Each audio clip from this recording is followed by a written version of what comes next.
based on the 911 calls. We beat 911 calls about 40% of the time, and it's going to get better. The future is very promising because now we're having more people teach it, more data. Machine learning and how AI works is based on the quality and the quantity of data it can ingest.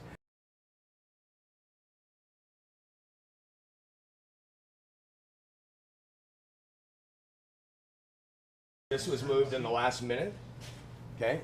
Last minute. Here on the right, and potentially quells on the big square. Basically, it's giving us a 24/7 eyes in the area for us when people aren't out and about watching, or majority of the population is sleeping. It can pick up things that somebody may not see for a while that can potentially be devastating if it's not caught early.